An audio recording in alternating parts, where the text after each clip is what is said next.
Yang terhormat Mas Menteri Nadiem Makarim, tak adakah rasa ngilu di dalam dada Mas Menteri melihat sepatu tua yang lusuh ini?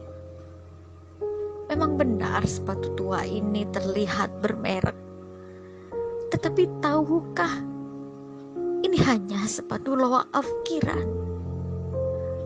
Tahukah Mas Menteri, sepatu ini telah dipakai bertahun-tahun lamanya oleh si empunya, seorang bapak dengan pakaian putih lusuh dan celana hitam yang warnanya sudah tak hitam lagi karena pudar. Mendekati usia senja, masih setia mengajari anak-anak di pelosok negeri ini membaca dan mengeja. Di saat putus pengharapan untuk mendapatkan hidup yang lebih layak, beliau tetap bersemangat, tak sekedar mengajar, tetapi mendidik. Gaji di bawah 500.000 sungguh tak cukup untuk makan sebulan, apalagi untuk membeli sepatu. Terpaksa di saat pulang mengajar, beliau mencari pendapatan tambahan sebagai pekerja serabutan.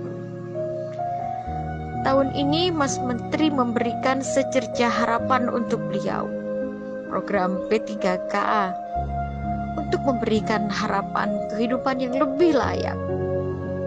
Tetapi tahukah Mas Menteri, soal-soal yang Mas Menteri berikan hanya teori belaka saja, tak sebanding dengan praktik pengabdian berpuluh-puluh tahun lamanya. Soal-soal yang membuat beliau terseok-seok ketika memegang mouse dan membuat kepalanya pening. Akhirnya passing grade pun tak diraih. Pecahlah tangis beliau di dalam hati. Terlihat jelas ketika nilai-nilai itu terpampang di layar monitor. Beliau terdiam 1000 bahasa. Entahlah apa yang dipikirkan. Melihatnya pun saya pun ikut terisak.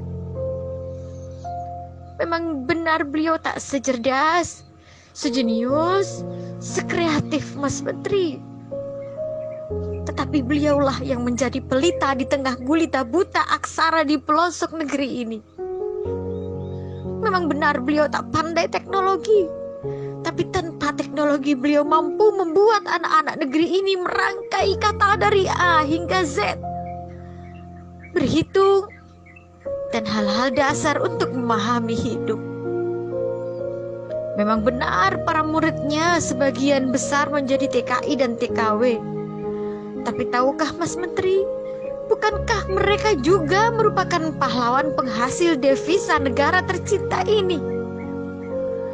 Beliau mempunyai andil yang besar dalam membangun negeri tercinta ini. Suci kiranya Mas Menteri memberikan keringanan untuk beliau bisa menikmati masa tuanya dengan sepatu dan kehidupan yang lebih layak. Tak usah diperumit.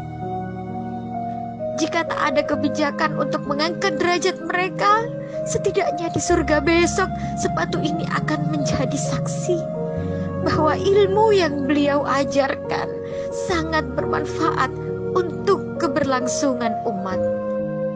Dari saya, Novia Kasifa, pengawas ruang P3K, ditulis dengan berurai air mata.